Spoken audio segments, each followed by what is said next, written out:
Hello friends, welcome back to our YouTube channel. അപ്പോൾ ഇന്ന് ഞാൻ വന്നിരിക്കുന്നത് പാസ്തയുടെ റെസിപ്പി ആയിട്ടാണ്. White sauce pasta. ഞാനിവിടെ എടുത്തിരിക്കുന്നത് പെന്നെ പാസ്തയാണ് കേട്ടോ. അത് 450 ഗ്രാം വരുന്ന പെന്നെ പാസ്ത. അതിലേക്ക് ഇതുപോലെ ഒരു കപ്പിൽ ഒരു 5 കപ്പ് വെള്ളം എടുത്ത് അതിലേക്ക് പാസ്ത ഇട്ട് ഒരു ചെറിയൊരു ടീസ്പൂൺ ഉപ്പും ചേർത്ത് അത് വേവിച്ചെടുക്കാം. അത് പെട്ടെന്ന് വേവും. അത് ഒരുപാട് സമയമൊന്നും വേണ്ട, പെട്ടെന്നാവുന്ന ഒരു റെസിപ്പിയാണിത്. അപ്പോൾ അത് വേഗം തന്നെ വേവും. വെന്ത് കഴിയുമ്പോൾ അതിലിങ്ങനെ ഒരെണ്ണെടുത്തിട്ട് ഇങ്ങനെ ചെറുതായിട്ട് വേറൊരു സ്പൂൺ കൊണ്ടോ എന്തുണ്ടെങ്കിലും ഒന്ന് അമർത്തി നോക്കിക്കഴിഞ്ഞാൽ അത് മുറിഞ്ഞ് വരുന്നുണ്ടെങ്കിൽ അത് പെട്ടെന്ന് മുറിഞ്ഞ് വരുന്നുണ്ടെങ്കിൽ അത് വെന്തു. അപ്പോൾ അത് നമ്മൾ ഒരു അരിപ്പ പോലത്തെ പാത്രത്തിലേക്ക് ഒഴിച്ച് വെള്ളം വരാൻ വെക്കാം.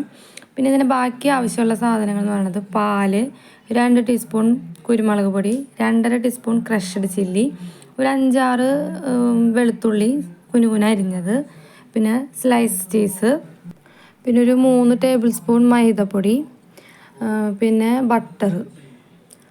ഞാൻ ഇവിടെ അമൂലിൻ്റെ ബട്ടറാണ് എടുത്തിരിക്കുന്നത്.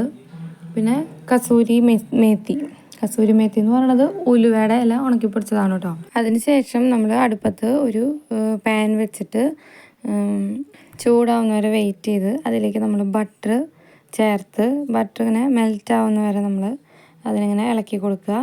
അപ്പോൾ അത് മെൽറ്റായിട്ടുണ്ട്. ഇനി ഇതിലേക്ക് നമ്മൾ അരിഞ്ഞു വെച്ചിട്ടുള്ള വെളുത്തുള്ളി ചേർക്കണം. അത് ചേർത്ത് അതും ഇളക്കി അത് മൊരിഞ്ഞ് വരുമൊന്നും വേണ്ട.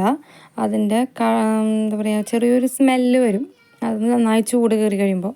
അപ്പോൾ ആ ഒരു ടൈമിൽ നമ്മൾ എടുത്തു വെച്ചിരിക്കുന്ന 3 ടേബിൾ സ്പൂൺ മൈദപ്പൊടി ചേർത്ത് നന്നായി ഇളക്കണം.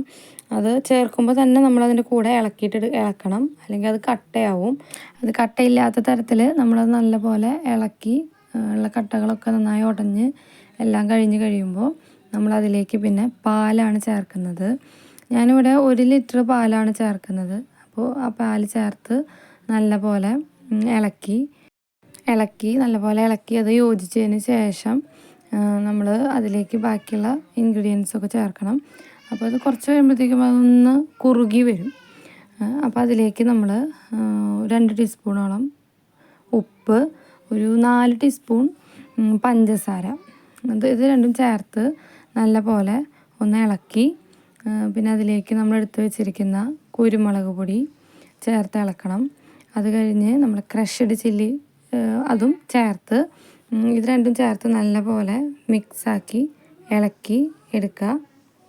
ഇത് രണ്ടും ചേർത്ത് അതൊന്ന് നല്ലപോലെ മിക്സ് ആവുന്ന തരത്തിൽ ഇളക്കി ഒരു 2 മിനിറ്റ് കഴിയുമ്പോൾ അതിലേക്ക് നമ്മൾ എടുത്ത് വെച്ചിരിക്കുന്ന കസൂരി മേത്തിയും കൂടി ചേർത്ത് നല്ലപോലെ ഇളക്കിയെടുക്കുക. ഇതിനൊരു പ്രത്യേക ടേസ്റ്റാണ് കേട്ടോ. ഈ പാസ്തയ്ക്ക് എന്താ പറയുക, നല്ലൊരു ടേസ്റ്റ് വരും ഈ പാസ്തയ്ക്ക് ഈ കസൂരി മേത്തി ചേർത്ത് കഴിഞ്ഞാൽ. അപ്പോൾ അതും കൂടി ചേർത്തിട്ട് അത് നല്ലപോലെ ഇളക്കി കുറച്ച് കഴിയുമ്പോൾ ഇത്തിരി കൂടി ഒന്ന് കുറുകി വരും. അതിൻ്റെ ഇടയിൽ അതിൻ്റെ ഉപ്പും അതിലുള്ള മധുരവും ഒക്കെ ഒന്ന് നമ്മൾ ടേസ്റ്റ് ചെയ്ത് നോക്കണം കേട്ടോ. ഉപ്പ് കുറവാണെന്നുണ്ടെങ്കിൽ അതിൽ കുറച്ചും കൂടെ ഉപ്പ് ചേർക്കാൻ മറക്കരുതേ. അതിന് ശേഷം അത് കുറച്ച് നേരം കഴിയുമ്പോൾ അതൊന്ന് കുറുകി വരും. അപ്പോൾ ആ കുറുകി വന്ന് കഴിയുമ്പോൾ അതിലേക്ക് ചിക്കൻ, ഞാനത് പറയാൻ വിട്ടുപോയതാണ്, ഉപ്പും മഞ്ഞൾപ്പൊടിയും ചേർത്ത് വേവിച്ച് വെച്ചിട്ടുണ്ടായിരുന്നു. ആ ചിക്കൻ നമ്മൾ പിച്ചി നമ്മളതിലേക്ക് ചേർത്ത് നല്ലപോലെ ഇളക്കിയെടുക്കണം. അതിന് ശേഷം നമ്മൾ വെള്ളം വാരാനായിട്ട് വേവിച്ച് വെച്ചിട്ടുണ്ടായിരുന്ന നമ്മുടെ പാസ്ത അതിലേക്ക് കുറേശ്ശെയായിട്ട് ഇങ്ങനെ ചേർത്ത് ഇളക്കുക. അത് ഇത്തിരി ഒന്നിങ്ങനെ കട്ടയായിട്ടിരിക്കുന്നുണ്ടാവും എല്ലാതും കൂടിയിട്ട്. ആ ചൂടോട് കൂടി നമ്മൾ ഒഴിച്ച് വെച്ചതല്ലേ, അപ്പോൾ അതിങ്ങനെ ചെറിയൊരു പശ പോലെ ഒരു സംഭവം ഉണ്ടാവും.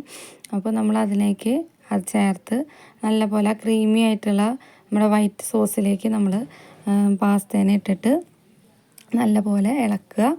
അതിന് ശേഷം നമ്മുടെ സ്ലൈസ്ഡ് ചീസ് അതിലേക്ക് എല്ലാതും ഒരു 5 ഷീറ്റ് നമ്മളതിലേക്ക് ചേർക്കുന്നുണ്ട്. അത് ചേർത്ത് നല്ലപോലെ ഇളക്കുക. നമ്മുടെ പാസ്ത ഇവിടെ റെഡി ആയിട്ടുണ്ട്. അടിപൊളി ടേസ്റ്റാണ്. കുട്ടികൾക്കൊക്കെ ഒരുപാട് ഇഷ്ടപ്പെടും. അപ്പോൾ നിങ്ങൾ വീട്ടിലും ഇത് ട്രൈ ചെയ്യുക. സിമ്പിളായിട്ടുള്ള റെസിപ്പിയാണ്. ഒരു 5 മിനിറ്റ് കൊണ്ടൊക്കെ നമുക്ക് ചെയ്തെടുക്കാവുന്ന ഒരു റെസിപ്പിയാണ്. അടുത്തൊരു വീഡിയോ ആയിട്ട് വരുന്നവരെയും ടാറ്റാ.